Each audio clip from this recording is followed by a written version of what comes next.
Welcome to another Platinum Greatwyrm episode of the It's a Mimic podcast, where you never know what you're going to get. Welcome to a special mailbag episode of the It's a Mimic podcast, where I, Adam, am sitting down with one of our Patreon subscribers, Scott, who has generously become one of our patrons of Platinum Greatwyrm tier. That means that he's able to sit down and record an episode with us, and he decided that today we're going to be discussing the one-shot Pathfinder module that he ran for me and the other Platinum Greatwyrm tier patrons. Hi, Scott. How's it going? Going well. No complaints. That's pretty good, because I always have complaints. So, well, okay, I have complaints, but what the hell are they going to do for me? So we sat down and we did this one shot, and there were a couple of false starts. You tried to get this off the ground in the Discord a couple of times, and we just several times. Yes, there's so many time zones, and and people are so freaking busy these days. My first mistake is I said, okay, I'll run it any weekend in the month of December. Yeah, that's going to be. Who has a weekend free in December? Right? Literally, not a single person signed up then. But we did manage to play. When did we play? Was it March? February? I want to say it was March. Yeah. I could probably find the messages, but pedantics, what does it really matter? Yeah, it was a couple of months ago anyway, right? So, but I had a blast. It was a load of fun, and I thought it would be a lot of fun to sit down and talk about it for an episode. So I've typed up 20 questions, which you've seen, about where we're, or what our thoughts were when it came to playing this game. But specifically, I want to know your experience as a DM, because you took a bunch of people who were used to a different system. I don't think anybody, maybe Andre, but I don't think anybody was super familiar with Pathfinder before we sat down to play, right? Yeah, Andre, so part of the little sign-up sheet that I had a little questionnaire with it to gauge, system knowledge. One of the questions was, how well do you know Pathfinder? Andre said he knew it a fair reasonable amount.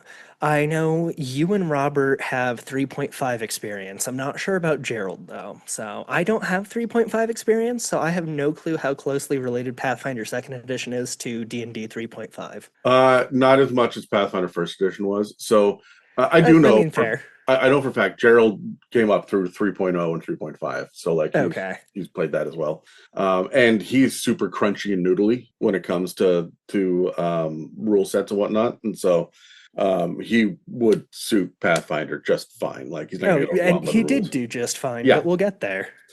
So that was the team of 4 idiots, fumbling around in your game. I did open it up to anyone on the Patreon, and funny enough, the only people I got was you and the other 3 Platinum Greatwyrm patrons. So it was just us. This time, there were a handful of other people that were like, hey, I would if I could, but I can't, so I won't. So yes, that is very correct. I did have one person sign up who, my second false start, I had 2 people sign up, which is what I ran it for the very first time, mind you. So I was like, you know what? I can do it. And then I won't name any names, but someone's laptop kind of broke down, and they said that they had a hard time getting computer parts to Iceland. Not naming any names. Clearly that was Gerald, yes. Of course. All right, so let's jump into my 20 questions here, because I feel like you've got a lot to say, and I want to hear it all. So yeah, I got thoughts. The first handful of questions are about setting up, right? I know you ran the adventure once before, and you just mentioned that, but let's go back in time a minute. How did you choose this adventure in the first place to ever grab and run and sink your time and effort into? Yeah, so the adventure I ran, because we actually haven't even named it yet, I don't think. Well, they clicked on the episode, they can see it's a Fistful of Flowers, so. Oh, that's fair, yes. So A Fistful of Flowers was the free RPG Day adventure that Paizo released in 2022. So obviously, I like free. Hey, yeah, I also like free. The internet said it was very good, so it's good, it's free, sign me up. Now, timeline-wise, I said it was the free RPG Day adventure for 2022. Pop quiz, Adam, what happened January of 2023? I don't know. Was that the second edition of No, that Pathfinder? was the D&D OGL Oh nonsense. shit! Yes. Yeah. Yes. Yay. So when all that happened, that's when I started looking for other systems, and this was the latest, greatest free one shot from Paizo. So I said, you know what? Let's try it. And you haven't looked back since. Um, I mean, yes, but no, mostly no. I'm just looking it up now to see if it's still free. It is. And yes, it is. The PDF is. The print version is $5, but Yes, yes, yes. All of their free RPG Day ones are still free on their website. You just have to sign up, make your account, deal with their lovely 1995 website. yeah, And yeah, you can get the PDF for free. I want to try their latest and greatest one, The Great Toy Heist. It seems really fun, but just haven't gotten around to it yet. no, it's cool. Yes, you're not wrong about this website. This is a time machine. Hmm. So how difficult was it to prep the first time? I mean, I was brand new to the system. Like I was throwing my little fit and saying, I'm not gonna play D&D anymore. So then I had to learn. I went from honestly the not very crunchy of D&D 5th edition to, oh my goodness, the crunchy that is Pathfinder 2nd edition. Hmm. So, I mean, I had to start from the ground up, and I didn't buy any of the core rule books either. Like, I didn't have the player's guide, I didn't have the DM's guide. I was just going for it. Fortunately, a lot of D&D's rules are on, not D&D, a lot of Pathfinder's rules are online for free. Yes, they're very good about providing the stuff. They want you to play for free, right? Well, and it's actually a team of volunteers. It's not even related to Paizo whatsoever. That's amazing. I know. I swear the community for this game is the only reason it is what it is today. Absolutely. It is. It is definitely a testament to the hobby. Hmm. The fans of Pathfinder are. Well, and the app that you had your character sheet on for the one shot, one dude made that. Oh shit. And no, he does not work for Paizo either. No. Well, I'm but like did you find that it was besides the rules, was the story convoluted? Did you have to do a lot of homebrewing? Did you have to reorganize things? No, I mean, when I first played it, I played it for two people. The party that I have, my boyfriend and his brother. All modules are written for parties of four, and I think that's very consistent across just about any game that you're going to run into. Yeah, I can't run a module written for four people as is for two people. that's It's fair. not going to go well. That's fair. Hence our episode on DMPCs. Exactly. Well, and I was so new, I didn't even want to do a DMPC because this is the first time any of us have touched it. Yeah, that's fair. It was fun because love you, Joe. You were a barbarian that didn't rage. He literally just walked into the room right as I said, love you, Joe. And he said, what the hell are you talking about me for? um, so this module was for first edition because this was before second edition came out, right? No, this No? is for second edition. Okay. However, Pathfinder went and remastered itself. So we have a That kind of 2.5 in for lack of, no, not even 2.5, because to make sure that they were legally okay with the OGL issues, they remastered to get rid of a lot of the things that are included in the OGL. hmm. So that's where we're at now. That's why when I said the player's guide and the dungeon master's guide, I don't really remember what they used to be called. Now it's player core and GM core. I mean that's fair. A lot of things are called, core rule book instead of Yeah. whatever guide. So Yeah, and I do appreciate that because now you can get kind of the sense of these are your core set of rules. yeah. But no, it was second edition. A lot of what they just changed was verbiage. Yeah, Dragons and are getting a big overhaul, and that book will be out by the end of the year. And I don't know what they're doing with it yet, and I really just want to get the book and find out. I mean fair. So then what does your prep look like? Well, nowadays I Yeah. am a lot more of an improv DM. I like to think that I'm the cooler version of Dan, right? Well, I mean you couldn't be less cool. You'd be surprised. I think I could manage it if I really wanted to, but I don't. Um, I spend a lot of my time just learning what sandbox I'm in. I want to know the area, the people, all about that I can learn, and then I get the major plot points. Unfortunately, though, sometimes I go a little too heavy in the, oh, I can just wing it, I can improv it, and I miss something when I skimmed it. Yeah, that's the danger of doing that with modules, right? Like the using Dan as an example, and I've been known to do this myself, is when you end up relatively unprepared for a session as a dungeon master, but you run your own world, it's all homebrew. You can just at a whim go, oh, the goblins are here, right? And suck up some time. Or yeah, the shop Yeah. actually just got a new influx of minor magic items that they're willing to trade for if you can get enough warg furs. So go get some warg furs for a session, right? Like you can come Well, up with that this just shit. sounds like an MMO right now. Right. And But no, like that happened to me during our game. You guys came up, we'll get there again. yeah. You came up to a river and you guys are like, could I swim? And I said, nope, you can. You just have to roll for it. Skimmed through that too hard.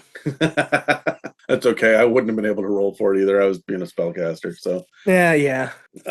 so it was very heavy prep the first time through. It's light prep the second time through. How difficult was it to schedule, and how did it feel to try to like organize it all? We already kind of talked about it a little bit, but walk me through Oh, yeah. that emotional roller coaster. It was literally the only reason why this actually happened. So the first time the sign up, yeah, I made the mistake of saying, okay, anytime in December kind of pick. And there were so many questions. Everyone's like, I'm busy. I tried it again in February where I said this date at this time. Now, fun fact, Discord does have features where you can enter in, I just go to a website and you can copy and paste it where I say this date at this time and it codes it so that way it always shows in everyone's local time zone the date and time. Yeah. Still had everyone asking, "Oh, what time zone is this?" And I'm like, "It's yours. It's coded so it's your local time zone." Yeah. Had the two people sign up, was super excited, and then as we decided earlier, Gerald couldn't get his PC parts to Iceland. Yes. Um, so I was just going to be like, I'm not doing this anymore. But every single time you were like, I wish I could. I want to do this, please. So I So finally, the last time, reached out to you and said, okay, when can you do it? So you managed to pick. So December was nuts because I just got home from being away for 3 months. So there was no way that I had any time in December to do anything. I had to put my life back together, reconnect my internet and the whole damn thing, right? Um, and then in February, so here, just a little peek behind the curtain. I'm going to sidebar for a little bit. So I got married in October, right? And it was amazing. Everything went off without a hitch except the catering. The caterer was a contractor that worked in house for the vendor, right? At the actual venue. So they had a huge falling out the week before the wedding, and the guy quit. And so what they had to do is go to another catering company and say, "Hey, this is the menu that these people have paid literally $10,000 for. Can you come and replicate this?" And they said, yep. And then they prepped the whole meal at 6 a.m. because they were like a sandwich company that was going to take this on. So they prepped the whole meal at like 6 a.m., dropped it off at the venue at like 9 a.m. And it sat there like on tables behind the scenes for like 8.5 hours. By the time we got to it, all the meat was dry and cold and gross. They hadn't included like a lot of the sauces and stuff. We went from having like a really fancy like vegetable pasta situation for all of our vegetarian guests, and they replaced that with quinoa stuffed inside a red pepper because they just didn't have the ability to make that much pasta. Like it was an absolute shit show. So I ended up getting on the, believe me, there's a point to this. This is going to circle back. So I ended up getting on the phone with the venue afterwards and saying, "Hey, we had a great time. This was fantastic. We're not going to give you a review yet because I got to find out what exactly you're going to do for me about this fucking food mess up that you guys did." And they were so good about it. They were apologetic and they were like, "Hey, look, why don't you guys come back in February? we're hiring on, like, we're closed for the winter, but we're hiring on our own chef now, and we're going to have them practice and work at our regular menu all the way through December and January. Come back for Valentine's Day and we will comp you an entire free party for like 4 hours. So in February, you were like, hey, let's play again. And I'm like, I am heading down there with my brother and my mom for like a couple of weeks, essentially for a big fancy dinner. But we organized like a second minor wedding, like in the span of 2 months afterwards. Thank God it was all free because it was nuts. But we had a blast. Yep. It was great. But you're like, yeah, February. And I went, okay, Scott, you're Well, and then here's the other peek behind the curtain. You said, I'm going to be in the States. I'm going to be out of town. And then I messaged you on Discord saying, okay, what the fuck? You can't play one shot, but we have a recording scheduled the next day? We rescheduled. we rescheduled. Yeah. There was a lot of balls in the air at that point. The other thing that February was doing, which was an absolute pain in the ass for me, was all of the hosts had taken a massive break from recording from June 2024 through until the end of January 2025. We just had this huge hiatus, and you can see with the release schedule through the first half of 2025 that we, went to specials only in the Giant series and whatnot because no one was recording. We were all learning the new edition, or it's supposed to be. They all just went on vacation, and I learned the new edition. And then it was back into the recording studio in February. So I'm sitting here going, I need to get people into my apartment to record around a microphone in February when I'm not in town and my brother's not in town. Nobody else knows the password. So I had to give, I think now Dan and Megan and Dave all know the passcode to my front door so they can get in. But it was such. You trust them? Yes, because they would all blame someone else, and they would know they would get blamed if someone screwed it up. So it was kind of like a perfect Mexican standoff. It's just mutually assured destruction. Exactly, right. So and so yeah, we ended up with this whole February was such a mess. It was so yeah. Gnarly. December is a bad time to try to schedule. February you weren't available, so when March rolled around and I literally just reached out to you and said, you have said you really want to do this, what's going to work? And we literally kind of planned it around when you're available, and then you sent the sign up out on Discord. And I appreciate the consideration on that. I really do. I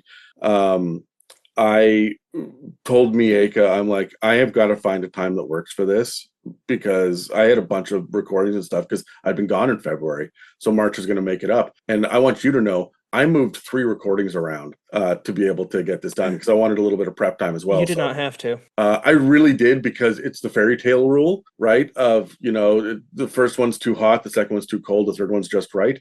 But if you don't do the third one, there is no fourth, right? So there were 2 false starts. That is fair. You got to hit the third one, right? So I said that, I will move heaven and earth to make this thing happen. And then we were just lucky enough that it worked for the other guys too, right? Yeah. And it was a lot of fun. So thank you. Thank you to you and the other guys. We had a blast. It was a blast, but it was mostly because you were putting up with our shenanigans. I've been through worse. Speaking of shenanigans, yeah, I bet every DM has. they've got war stories, right? Let's talk about the shenanigans. Can you run through the entire plot with spoilers as it's written? Yeah, my notes that I wrote for this, you'll love it. I wrote, bitch, just skim through the PDF. You have it downloaded. So here we go.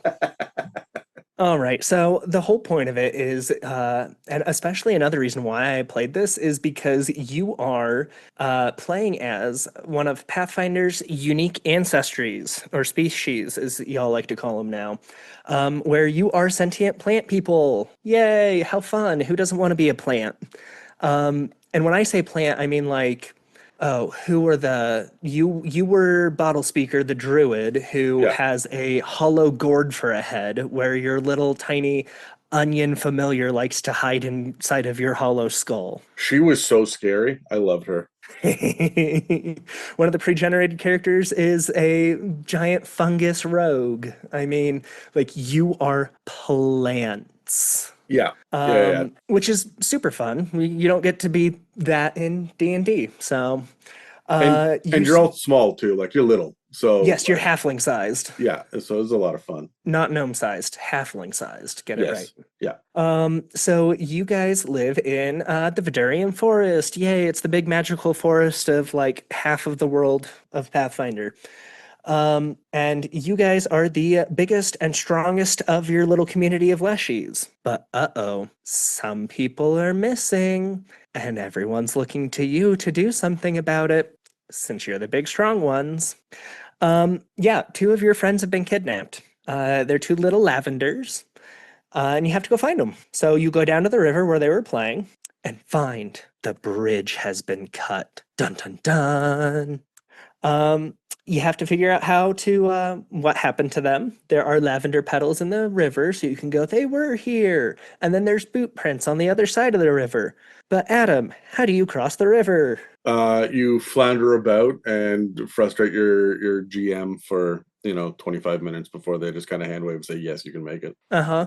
Actually, you do that until one person, Adam, reads their character sheet, Adam, and sees a scroll of enlarge and just becomes large and carries everyone one at a time. Yeah. Yeah. In true role playing game fashion. Oh yeah, shit, I've got items.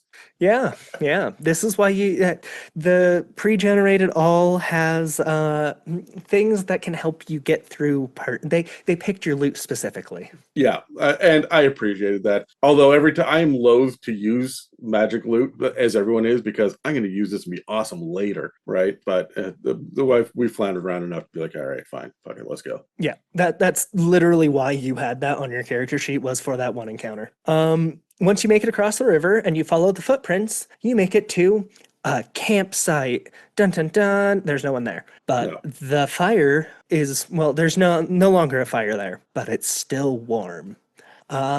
Fortunately, no, they were not burnt to a crisp. Your Leshy friends did not get fried. This is not, well, I guess we found that they're no longer here. Goodbye. Yeah.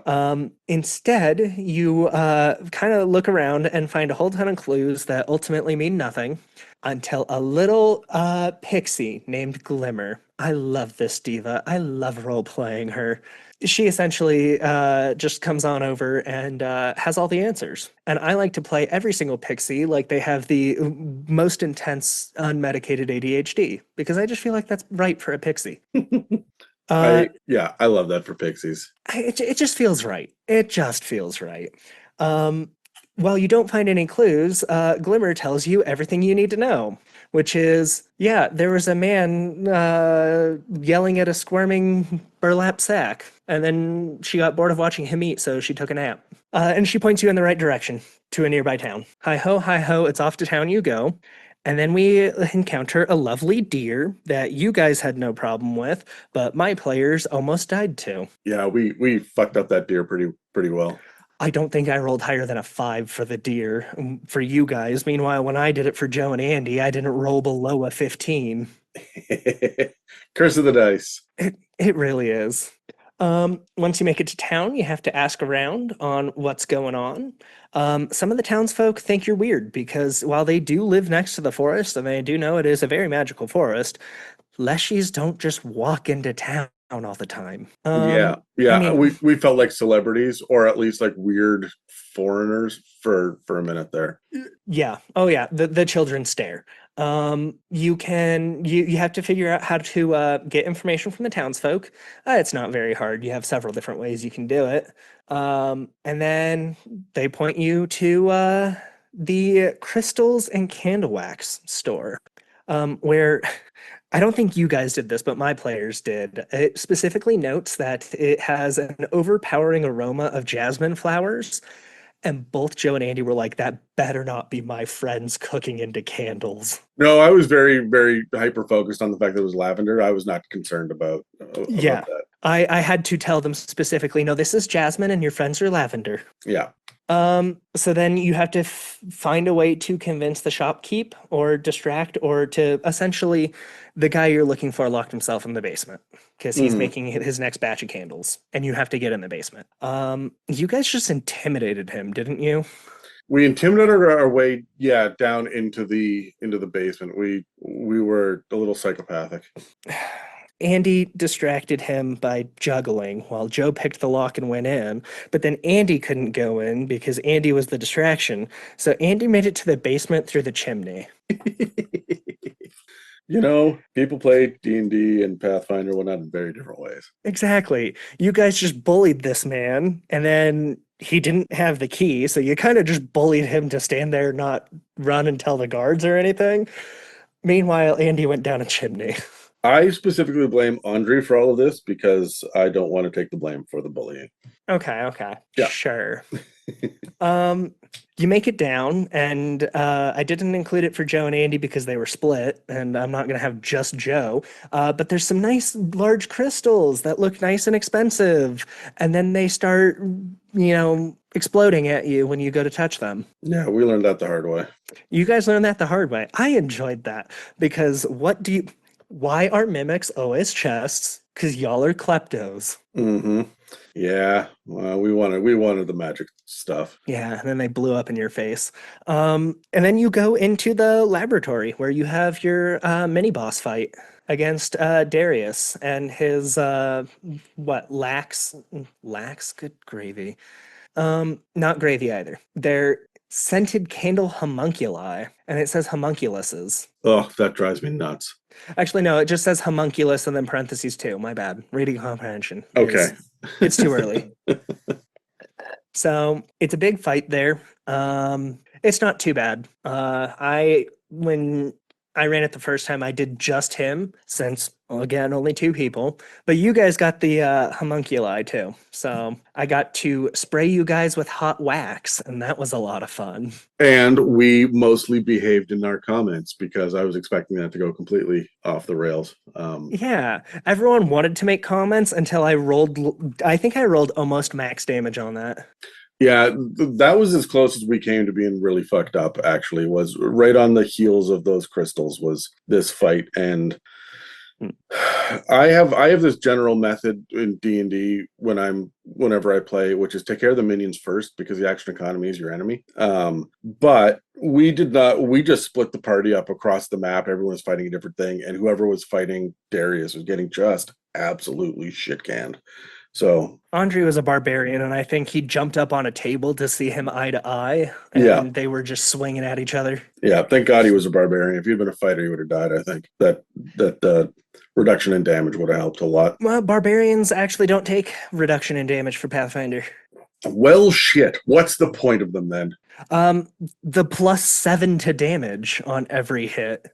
That feels so wild. That's like 3 times higher than it should be at this level. Dude, no, like I told you my DMPC that was a barbarian, and when I retired him at level 8, I literally had like a +14 or 15. No, I think it was a +12 to every hit I did. I rolled 2d12 and added 12. That's wild. So yes, in barbarians do have more HP, but they don't get damage reduction, and they hit like freight trains. So yes, the 2 of them were just sitting there swinging at each other. And the homunculus, I had one of them run away and use range attacks because nobody takes ranged weapons. That was a pain.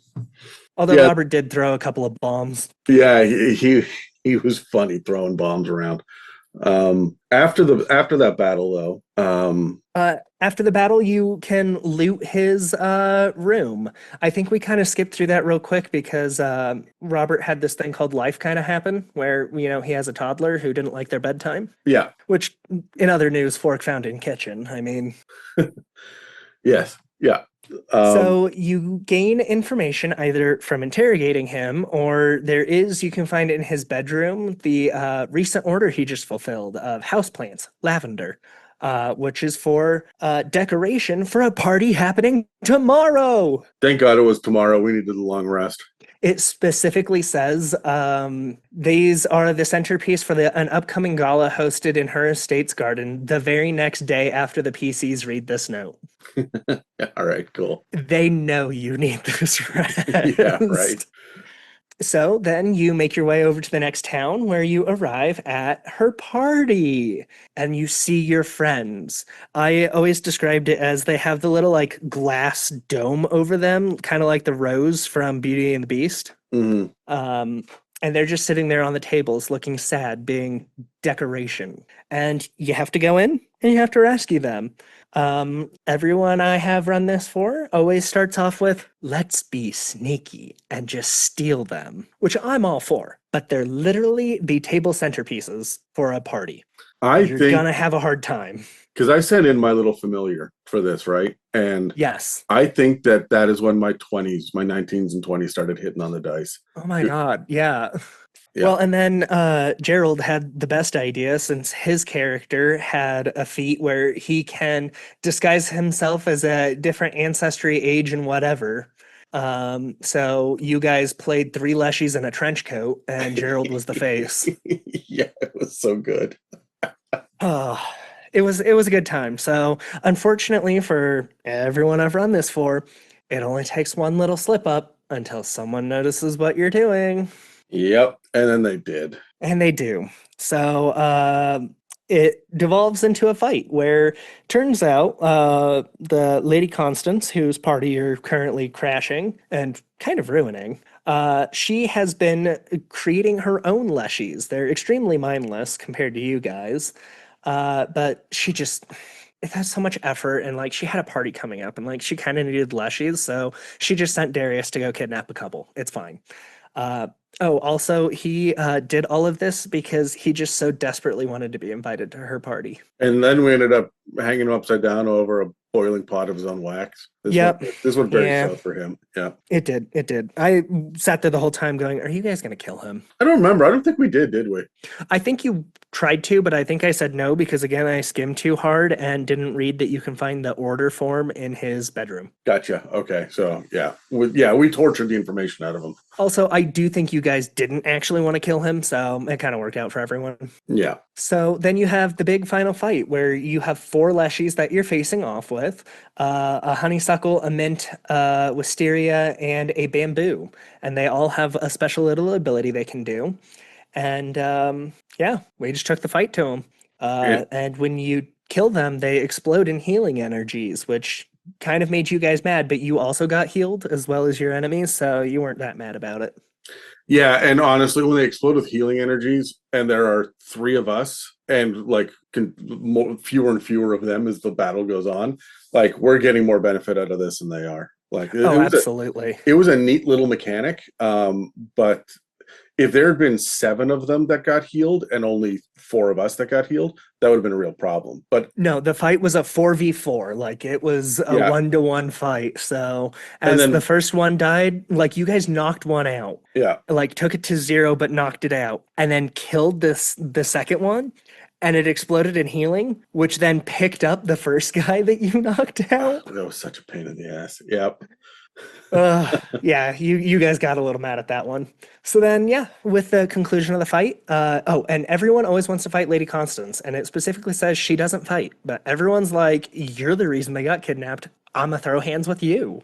I mean, player's gonna play. Like, and fork found in kitchen. Yeah. So yeah, that is the adventure. You guys rescue your friends from her party, and then that's that. So I got to ask, how and when did we go off mission? And was it difficult to keep us moving in the right direction? I just skimmed through the PDF. Where do you think you got off?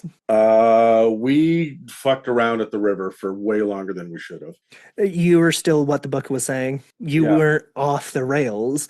No. It's the curse of a first grade puzzle and D&D players. Right, exactly. And then let's see, we raffle stomped the deer pretty quickly. Did we get everything that we needed out of our little pixie friend?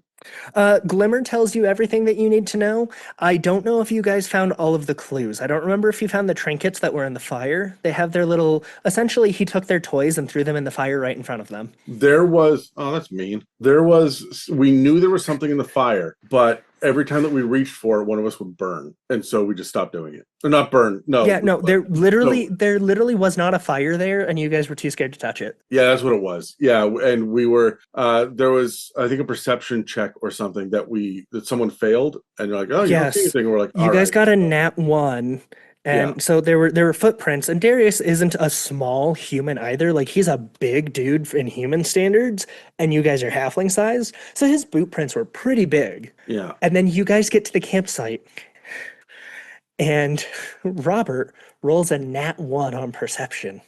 I know. Like And we, there was a tree on its side, and I had to draw this on roll 20, so I just wrote log on it. Like I drew a brown circle and wrote log.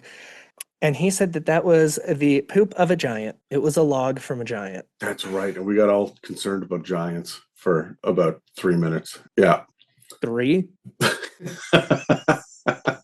Okay. All right. We leaned into it for like a couple of hours, but we were really concerned for like 3 minutes. Yes, yes. I mean, gotta love the commitment of getting the nat 1 on the perception check. And when I have a circle that is written log and you are at a campsite in a forest, you know what it is. Yeah. But you know what? Role play that nat 1. So I don't think we got too far off mission. No, you guys really didn't. You were good at keeping. There were shenanigans, but you did not go away from anything that the book had written. And I think that speaks to the fact that you were DMing for 4 DMs, right? Like Exactly. Yeah. Like I knew that you guys were going to be a good party when I saw it, because I was ready to do the whole big session 0 when I scheduled it, and then I saw my party, and the one thing that I said was, "Don't be a complete shithead." And you guys said, "But that was my plan." And I said, "No, no, no, no. You can do a little shitheadery, just not a complete shithead." Yeah, there you go. I mean, you were going to get a little shitheadery regardless. I knew. I saw who signed up. I knew I was getting some shitheadery. What was the biggest surprise that happened during the session? I think the combats were the biggest surprise, since it was very different from how it went the last time I did it. And I didn't have to rebalance them, so I got to see the full strength combats and as they were written. And I did not expect you guys to walk all over the deer like that.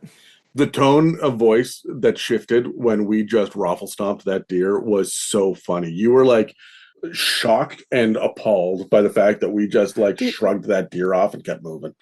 I left Andy with less than 10 hit points.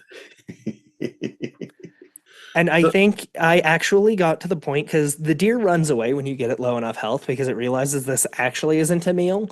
And they finally got it low enough that it ran away, and they were mad because they wanted to finish it off.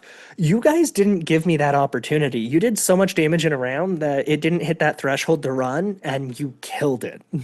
Oops. Oh, like, I'm not apologizing. We were murder hobos. That's what was going to happen. I get it. But I got to ask, life. was that frustrating for you?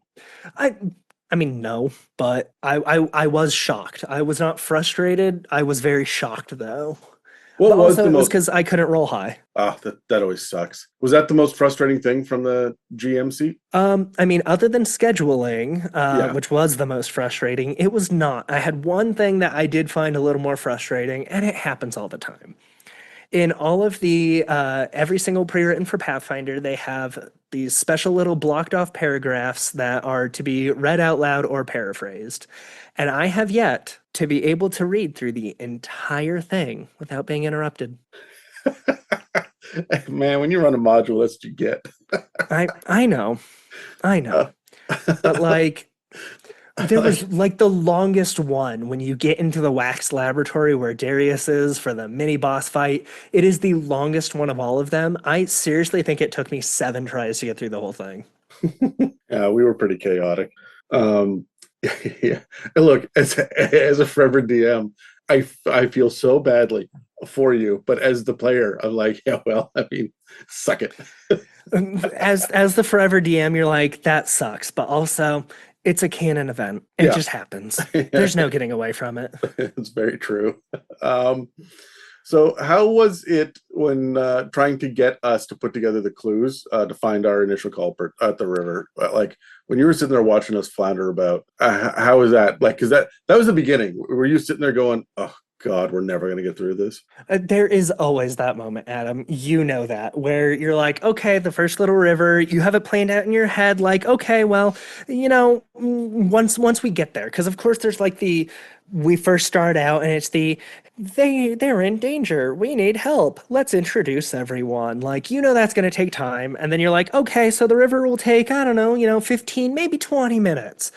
And then it takes 38. Mm-hmm. Yeah. And you're just like, okay. Man, if you ever need to pad any session, all you need to do is throw in a mild puzzle, and then you can sit Oh back yeah. and wait until someone wants to break something to get through it. Right? Exactly. Yep. I think you guys wanted to cut down a tree. Yeah, that was the deal. Yep.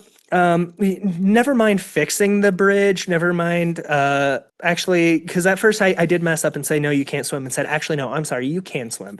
I had a couple of drinks. Okay, it was like a Friday night. Sue me.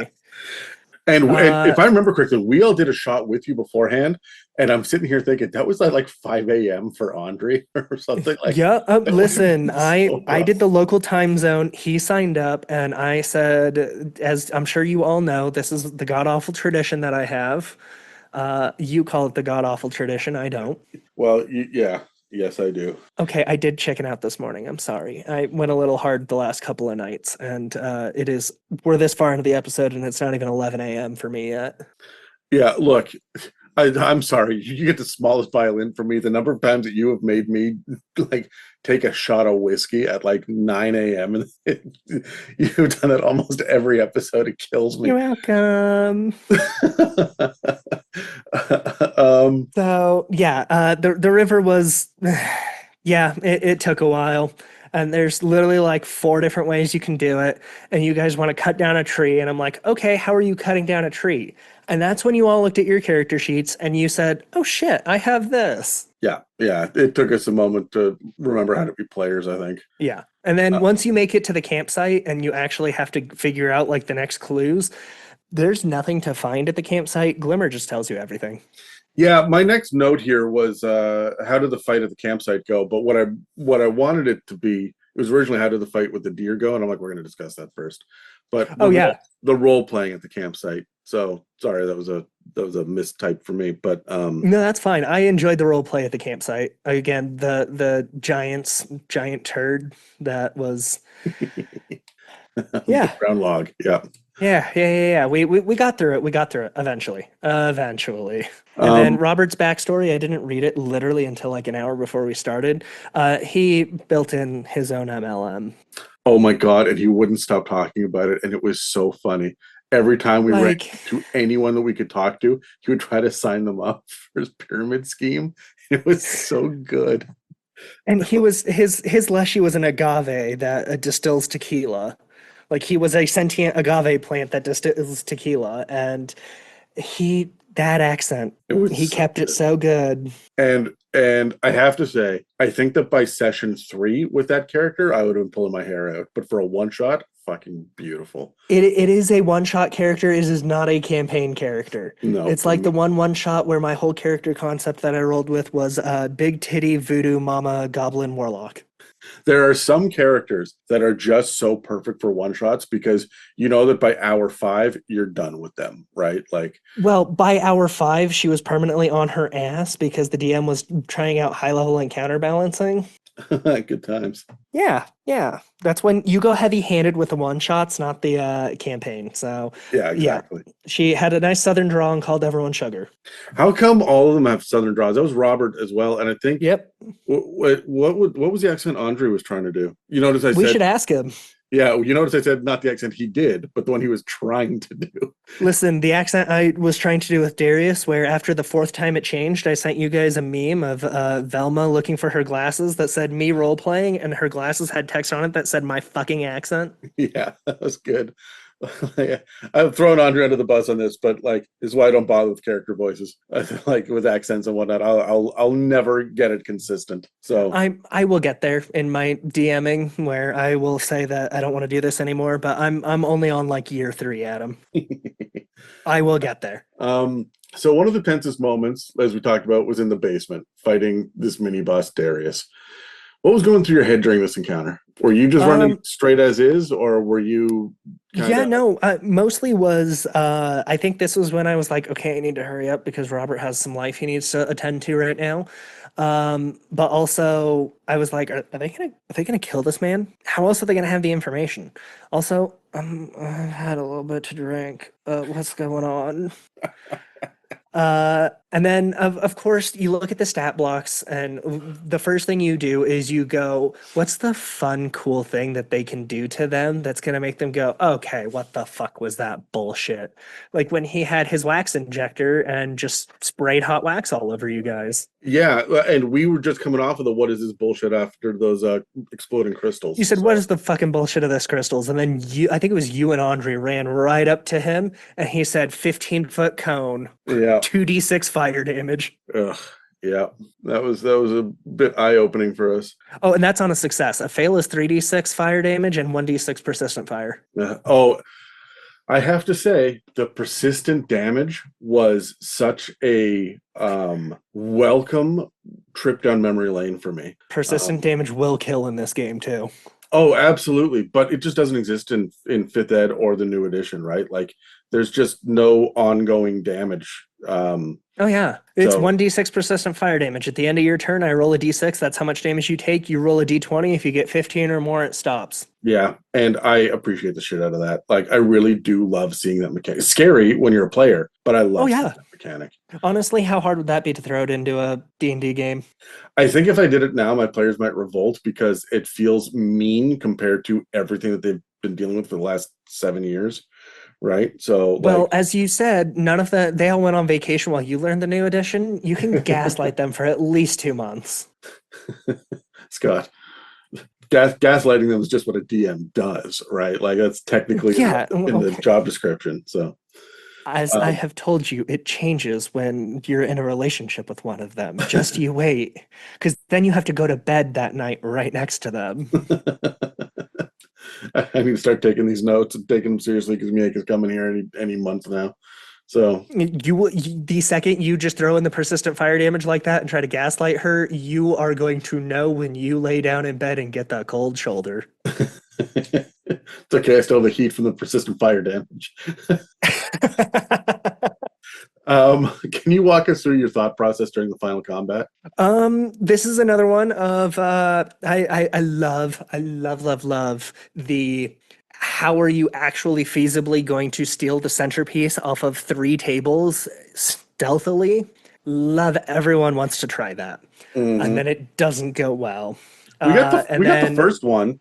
You got the first one. The second one, I think you got almost all the way there before someone noticed. And I think it was the dog. Yeah, it was that dog fucked us up. What, you guys befriended the dog. It wanted to be friends with you. I know. It was a poor decision. We should have just ignored the dog.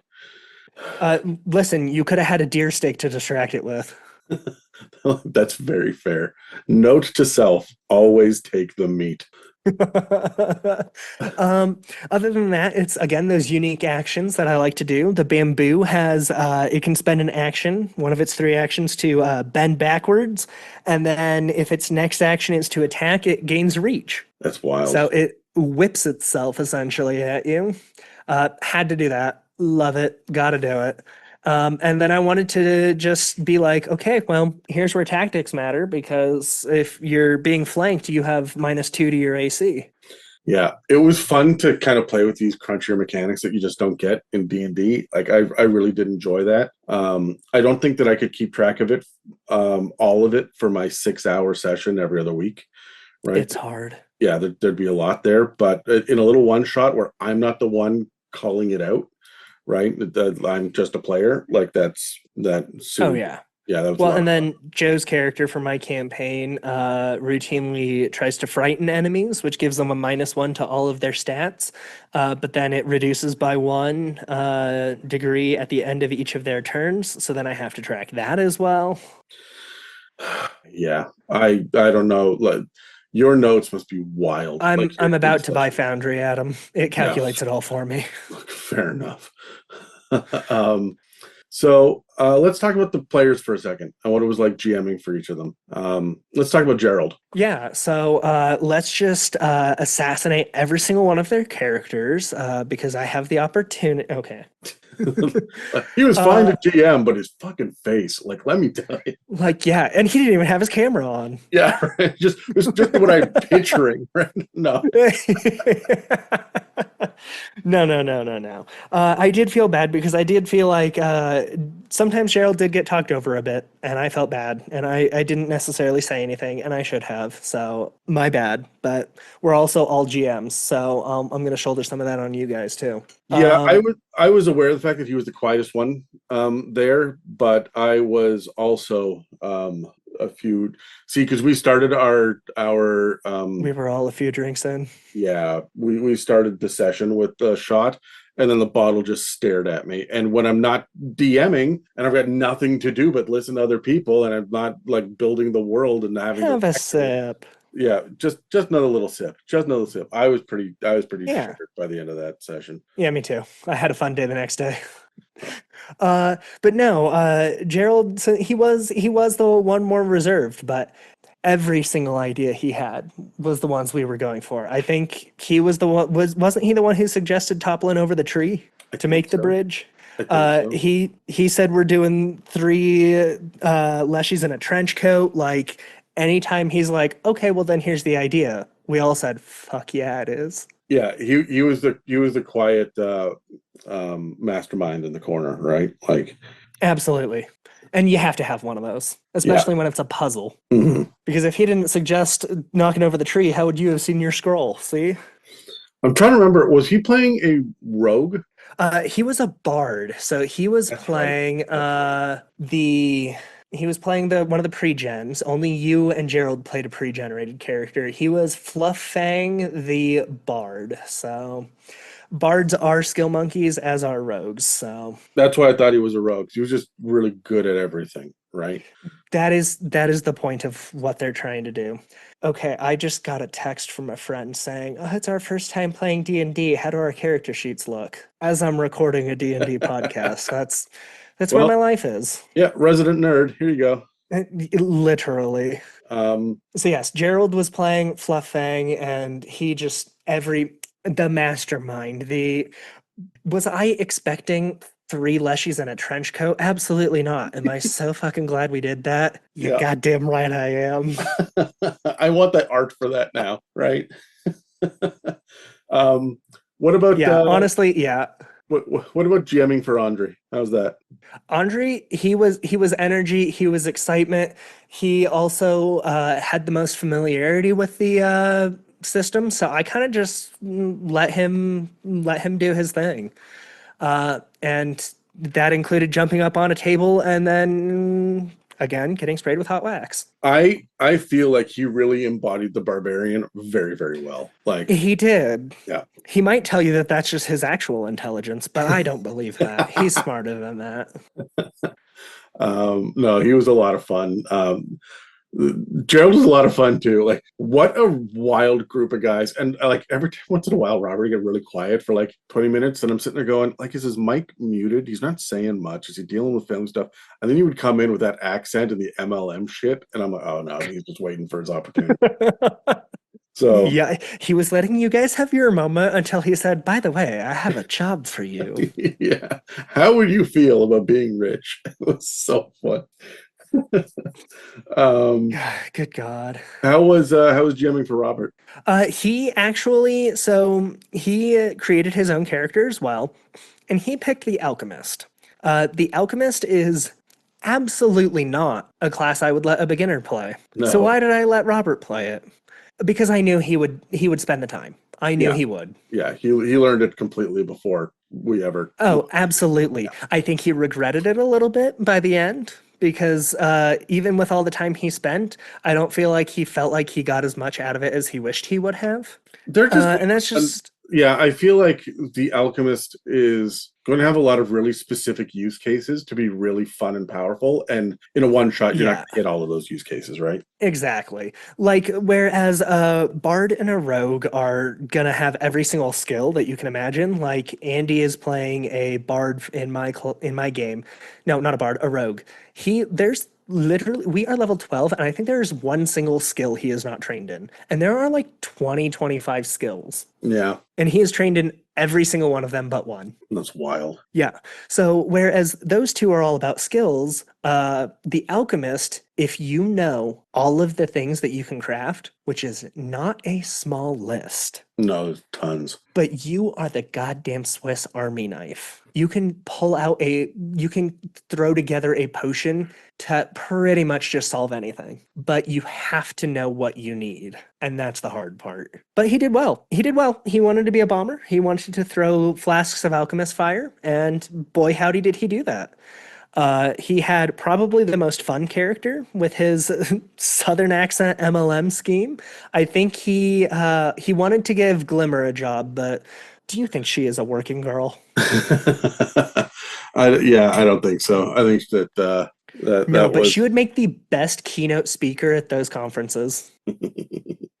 He did get about I want to say 3 or 4 people on new jobs.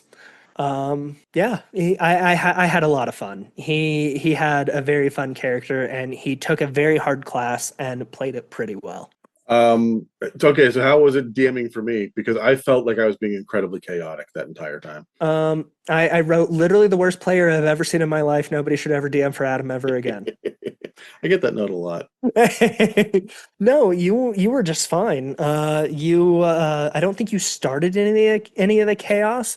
But anytime Robert with his log, Andre with half of whatever Andre was doing, oh, you just egged it on. Oh, that's my job. I am not the instigator, but I am.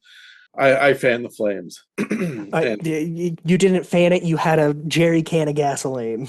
it's so Uh, it's so funny because like I am well known among the friends of the hosts for being like that, and they have talked about like depending on the episode, like we don't know if we're gonna get like the version of Adam that has read all of the books and knows what he's talking about is going to come in as an expert, or if he's just going to sit back and make everything chaotic and um I I enjoy got plot chaos, Adam. complexity. Yeah, you got But chaos. also, you couldn't come in being the expert professional of I know everything to a Pathfinder one-shot. There No, was only one option. yeah. No, you played well. You vibed really well with the group. You definitely were like you knew how to fit in and how to keep everyone going and how to just bounce off everyone. And I do appreciate that because nothing's worse than when you have 4 extremely unique characters, but there's no cohesion. Yeah, I think next time I'm like my if slash when we do this kind of thing again, I'm gonna try to saddle up to Gerald, and then he and I are gonna come up with just the worst plans of all time. They're gonna be God, super when effective, I but be absolute chaos. that warlock goblin I told you about, 2 of the other characters were twin circus performers. That's what I'm expecting out of you and Gerald. Noted. Like something that over the top. It's Mm. gonna be great. No, I had a lot of fun. You guys were all fantastic. You all shined in your own regards and your own retrospects, and I think you guys really blended well together, which is can be the hard part about just throwing together one shots for random people online is how are these people going to get along? How are they going to play together? Is it going to go well? Or is this just going to be like 4 solo people trying to push through together? Because that works more in D&D than that works in Pathfinder. You do need to work together in Pathfinder. And let me also say this as well. I think that the MVP for that is Gerald because the rest of us have already done episodes together, right? Like we did Oh the yeah. mailbag episode, and you guys have chatted and stuff. Gerald was kind of the new kid on the block who hadn't really like spent time actively like live dealing with the rest Oh of yeah. us. So But that was his induction into, as Andre calls it, the Greatwyrm Council. He's now yeah. one of us. Hmm. So what are your overall feelings about the entire session from conception to wrap up? Now that you've had a couple of months to look back on it. It was a lot of fun. It was exactly what I wanted. It was everything I thought it would be. It was nothing I thought it would be, but it was all fantastic.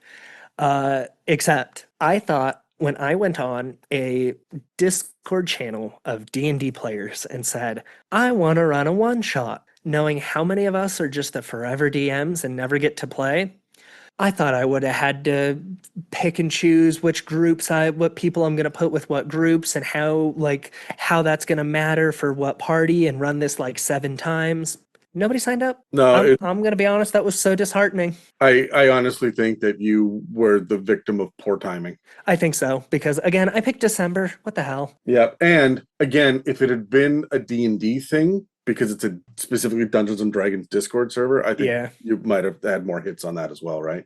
I know that probably. that intimidated a couple of the hosts off of saying, "I don't have time to learn a thing," right? I'd have time to show up, but not no time to learn it, right?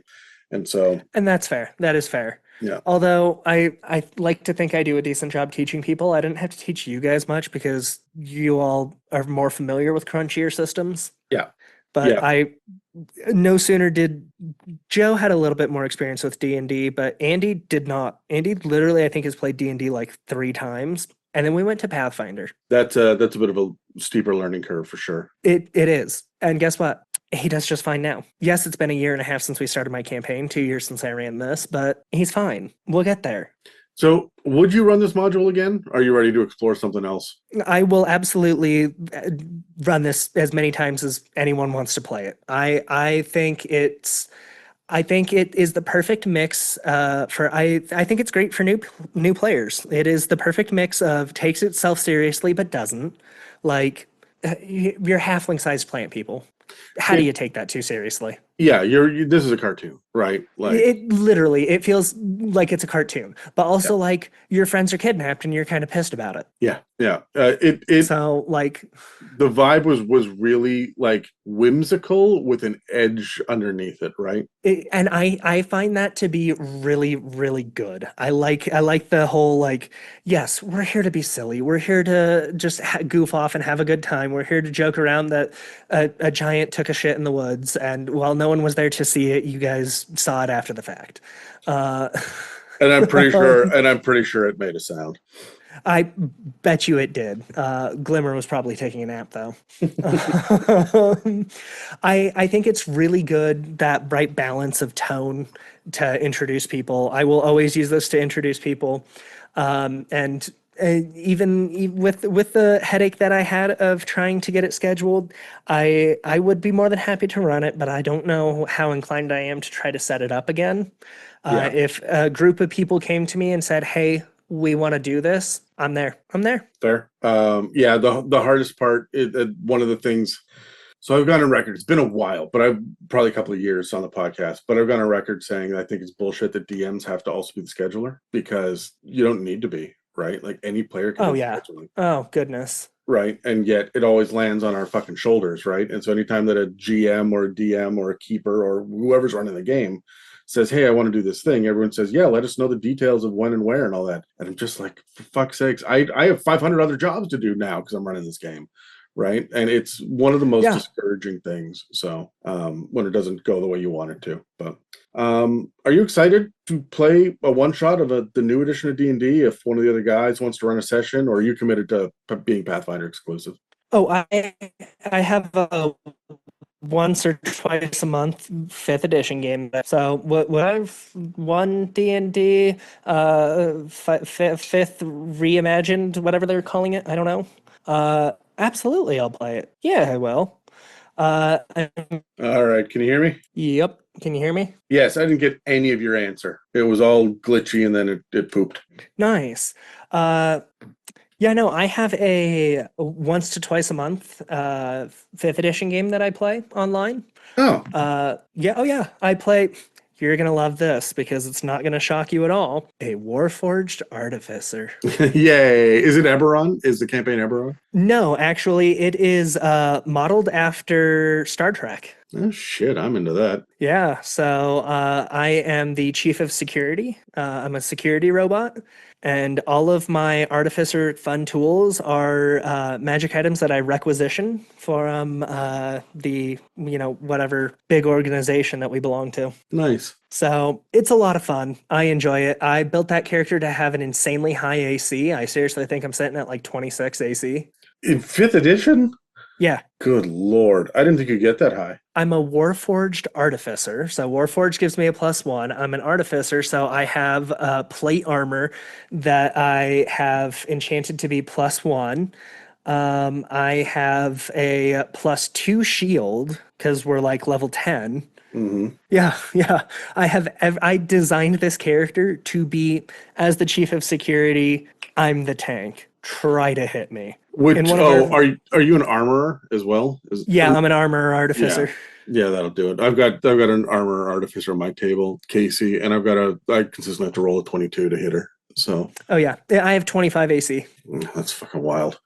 Yeah. Um, I asked the DM about it and she said, yeah, that's fine. So then in one combat, when I cast Enlarge on myself in a 10-foot hallway and nothing could get past me to hit my party. yeah, you just stop. It's a stalemate, right?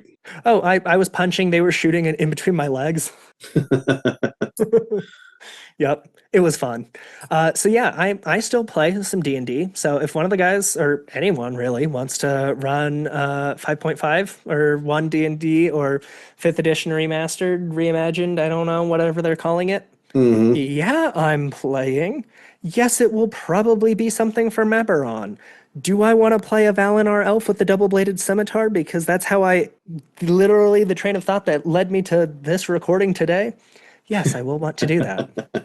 All right. Well, before we wrap up, is there anything that we haven't discussed you want to talk about in regards to the whole experience of running a fistful of flowers for the Greatwyrms and myself? I had a fun time, and I have said it before. I'm saying it again. I super appreciate everyone taking the time out and trying something new and learning and coming and having a blast and all the shenanigans. And we had talked about it afterwards as we're all drunk and tired because it was like 1 or 2 in the morning for me by the time we were done. Yeah. And we were like, okay, well, you're like, let's unpack it. Let's talk about how everyone felt about the game and how I was like, how did I do? And then you're like, how did you like your class compared to 5th edition? And I feel like it got some mixed feelings. I feel like none of you are gonna be like, I should play this game more. I think that it is absolutely fair to say that we had a blast playing it. Yes. That we had a blast coming together as 5 individuals to like the experience. The group of us playing was a lot of fun. It just meshed very, very well. Not a stinker in the group, despite No. the giant shit in the forest. But I think that there was a lot of I think that Andre's already familiar with it and has clearly chosen D&D for now. I mean, I get Yeah. the impression that between you and me and the entire internet, I get the impression that Andre has been doing this, has been like DMing and whatnot for so long. And he knows his system and he knows his players and whatnot. But if there was an opportunity to do something different, he would jump on it. Right. Yeah. So it's just Yeah. going to I be get that. one of those instances where like, good luck getting 5 other people to agree to something. Right. I, So I think that's what it was. Like we all had a lot of fun. I don't think anyone really like had a bad time. I think we all had a good time. I think there were some ups and downs. Of course, you're not going to find a perfect system. no, Sorry, it doesn't exist. no. But I don't think any of you guys would actively look out another Pathfinder game, and that's fine. The other thing that I want to point out is that I know Gerald and Robert for sure are noodly enough, they're crunchy enough when it comes to rules and whatnot, that when I was sitting there going, hey, how did you guys feel about this? They would want to go away and sit down with the rule set and really break it apart and look at the design decisions and what they like and dislike before they're going to like commit to, yeah, I really like it. Oh yeah. Right. Oh Like yeah. they of all of us, those two are the ones that want to write their own system. Right. They want to write their own campaign and they want to write their own rule sets and whatnot. And you can tell, oh my God, the shit that so Robert just gave me a freaking, it's funny, I was talking to Gerald about this yesterday. Robert, when I met up with him, gave me a series of 4 TTRPG books for a system called Imagine. And there are 29 spots on the human body, each with their own rule set for where you can call a shot if you want to hit someone specifically in a specific region. It is absolutely the crunchiest math that I have seen. I had Sean and Dave and Tyler over a couple of nights ago, and I cracked the book open and I handed them out to people. Dave flipped to a random page and said, there's no fucking way I could ever run this. And I read out, I think like page 4 of the master's guide. and like one section of it. And Sean was like, no, that's impossible. I would never be able to do this. But when I was talking to Robert, he's like, yeah, no, this is a lot of fun, and it's wild, it's clunky as all hell, and it's weird, but it's pretty rad. So like these I guys, mean, yeah. yeah. And then I sat there and talked to Gerald for 2 hours yesterday about his own homebrew mechanics for mass combat. Like it's not so much that they would never seek out Pathfinder. It's that I think that they would just take their favorite parts of it and put it into the game that they've already mostly homebrewed and figured out their own way of it, right? So Yeah, no, actually, and that reminds me, I should later, what is it? At Gen Con, a new book is dropping for Pathfinder where they are introducing mass combat rules for Pathfinder. So I am really excited to pick up a copy of that book.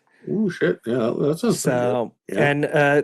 and since it's PaizoCon this week, they were talking about it a little bit, but I missed it because I was working on Friday and someone needed something. Boo. I know. So I'll just have to pick up the book. But no, I think it's super important to try out new things and to find what it is that you like and what it is that you don't. I'm now 2 years into Pathfinder going, there is a lot of rules. And you know what? Sometimes it's just best to go with the rule of cool. It is. And I think I think that they learned that after Pathfinder First when they were making the second edition, right? Oh yeah. They did start to lean more into they started to lean away from the we need a rule for everything and started to lean into the let's simplify, right? Well, and I like how the math scales with level and everything. That makes it so I can actually balance combat. Because Adam, can you explain to me in a way that I'd understand the CR system? Yes, I could, but that's a whole other episode. And it only Okay. works 70% of the time. So no, since you add your level to everything you do in Pathfinder, it makes it a lot easier because I have a good 3 numbers that your AC should be at any level. Mm-hmm. Yeah, that's fair. Yeah. And my final point about your comment there about like you didn't inspire anyone to pick up the next Pathfinder module.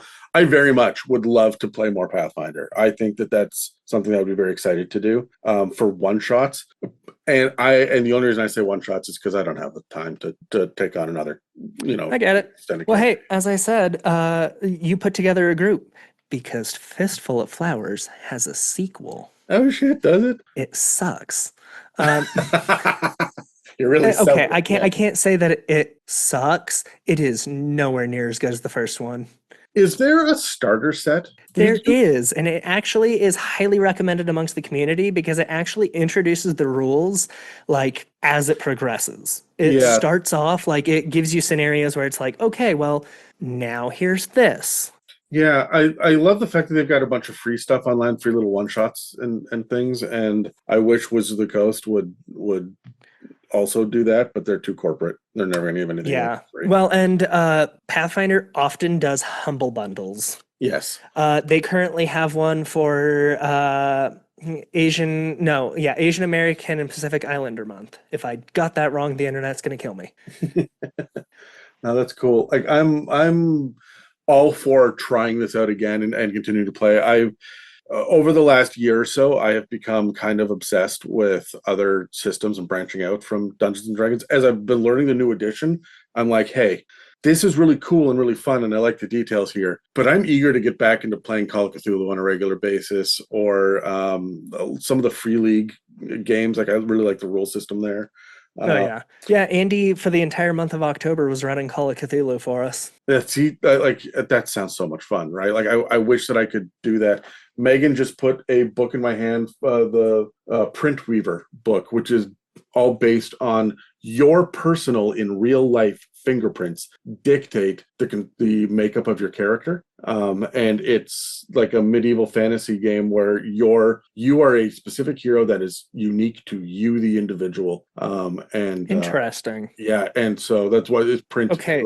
fingerprint weaver, right? Now I have to look up and see, since Joe and Andy are identical twins, are their fingerprints going to be very similar? Because then that just might be boring that I have 2 of the same characters. I don't know. Like I don't know. I think that the twins have identical fingerprints. Internet, let me know. The internet's going to let me know right here in a second. Oh. It was clearly listening because I typed in "do twins have" and it said the same fingerprints. No, twins, even identical twins, do not have the same fingerprints. Okay, good. So they can actually play different characters. Love that. Yeah. So, and that book looks short and easy to learn, and is very flavorful. But it's not grimdark, but it is dark medieval fantasy. So Nice. Yeah, uh, Joe's trying to find what system he wants to do. I pointed him in the direction of Root. Root's pretty good. I have nothing but positive things to say about Perils and Princesses. I've been playing the shit out of that with the ladies of It's a Mimic Nice. offline, and it's been a fucking blast. So, although they are just the drunkest, horniest people I've ever fucking like, it's Yeah, wild. I've listened to their episodes. Yes. So, It was funny listening to Andre's last episode when he was so hesitant to say sex slaves. I said, "Oh, Peps would have said that, no problem." oh, Full chest. She would have said that. yeah, absolutely. And followed it up with, "Would you like to read more on my blog?" Right? Like, Yeah. So, but um, no, we're getting off track. I suppose I just want to the importance of it, sometimes if you have the opportunity to try something out, if you're able to, do it. You might like it, you might not, but you don't know till you try it. That's very fair. And I have been so Pathfinder resistant in the first 100 or so episodes of this podcast, and I've been warming up to it. And I got to say, I really like the new round of it. I just wish, like the new edition of Pathfinder, I just wish that we didn't have to deal with the confusion, because there was a little bit of confusion over the remastered rules when it came to Yes, spells specifically. I remember spells are having the to worst. yeah, I had to Google 3 or 4 different, like, phrase it 3 or 4 different ways to find my version of the spell instead of the remastered, and like Yeah, it was very crazy. So, yeah. Thanks, Wizards of the Coast. no, that's Paizo. The Paizo did the remaster. They should have just gotten in line with the OGL like Why everybody else did. No, they were I'm, in line with the OGL like everybody else. And then they were fearing that they'd have to literally stop existing as a company because they'd have to give too much money to Wizards of the Coast for their OGL. So they came up with their own game license. Scott, this is just me being a chaos demon again. You're fine. Now I know one of your buttons, so I'm going to push it semi-frequently. Okay. So It's okay. I'll just tease you for your math skills. I've seen them. hey, oh, Plus 17 Adam, go. oh. So on that note, that's all for this discussion on A Fistful of Flowers. Thanks, Scott, for choosing this topic, workshopping it, and supporting the Patreon, but also thank you for running this. It was a freaking blast. Yeah. But hey, that's not what you wrote. Read what you wrote on the. I know. I fixed it because I edit things after I send it out to people. Yeah. I didn't know I was doing a discussion on random tables. No, you're welcome. Hey, I copy paste. Leave me alone. Thanks for listening to another episode of the It's a Mimic podcast. If you'd like to support us, we have a donate button on our website, itsamimic.com, a store with some It's a Mimic merch, and a Patreon. This episode and others can also be found on Spotify, Apple Podcasts, YouTube, and most other podcast apps. Thanks again for listening to It's a Mimic, where you never know what you're going to get. That's all for this Platinum Greatwyrm episode of the It's a Mimic podcast. This episode and others can also be found on Spotify, Apple Podcasts, YouTube, and most other podcast apps. Please take a second to engage with a like, follow, subscribe, comment, or review to help push our engagement. Thanks for listening to It's a Mimic, where you never know what you're going to get.